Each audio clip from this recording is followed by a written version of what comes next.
Hello and welcome to Retro 500, where I take a look at a barely retro game in 500 words. Give or take 10%. Let's go. To hell!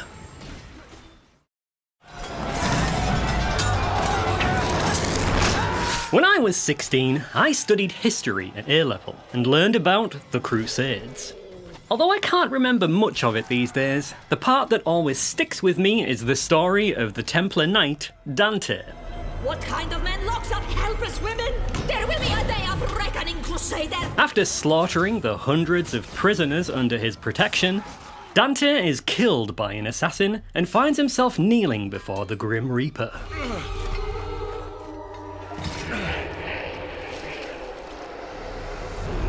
Dante, your fate is decided. Everlasting damnation for your sins. Shocked that the free atrocity pass he was given by the church isn't valid at this location, Dante rejects his fate, stares death in the skull and says, "I'm about to end this man's whole career." After beating death to death and nicking his scythe, Please don't. Dante returns home only to discover his future wife murdered. And thanks to him getting a little too horny out in the Holy Land, her soul is now betrothed to Lucifer. Dante is having none of that and dives into the bowels of hell to rescue his bird. I miss college sometimes.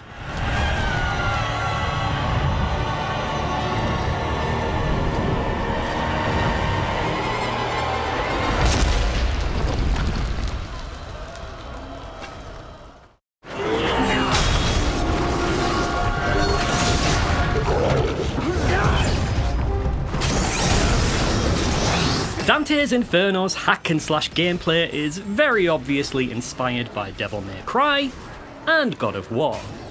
Dante has access to the aforementioned scythe and a crucifix which fires cross lasers, both of which can be upgraded depending on your playstyle.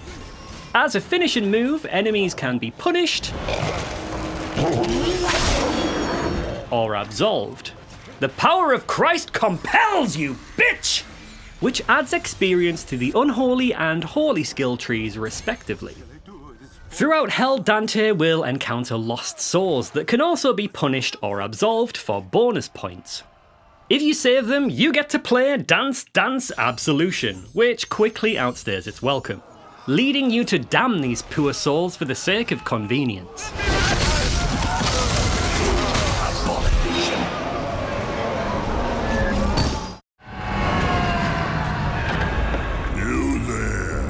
Stand aside from those that are dead. Where is Beatrice? She made a very foolish wager. The graphics are a mixed bag, let down mainly by the near PS2 quality character models, Beatrice, don't do this. low frame rate cutscenes, and heavily compressed FMVs. I absolve you of all! The environments themselves, at least in the first half of the game, are breathtaking, with colossal set pieces teeming with gruesome details. Treachery! Dante's Inferno spares no expense in reminding you that you're in hell. No matter where you look, you'll see suffering, whether it be the bodies in the lust tornado, or the climbing walls full of souls writhing in agony. This game is metal as fuck, and sometimes you just have to take your time and appreciate the view.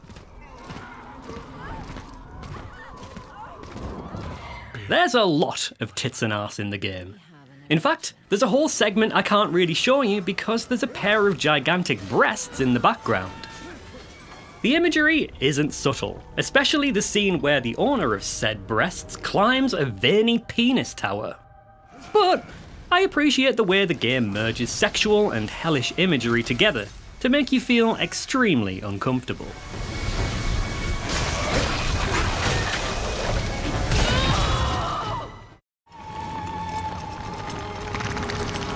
Unfortunately, Dante's Inferno loses a lot of steam in the second half of the game. Environments become repetitive, as does the gameplay, which includes an unforgivable segment involving 10 mandatory battle challenges, which stink of padding. I can't show you this footage because there's no way to replay chapters, and what with the unskippable cutscenes, I don't have time to play the game in full again. Luckily, you can get this game for about a tenner these days, and that's not bad considering you get to fight Cleopatra, who fires babies out of her nipples. Hey, thanks so much for watching this episode of Retro 500, I hope you enjoyed it. If you did, please consider doing us a like, maybe even a subscribe, and you can touch my bell should you wish. If there's anything that you feel that I missed, let me know down in the comments, but until next time, take care of yourselves and goodbye.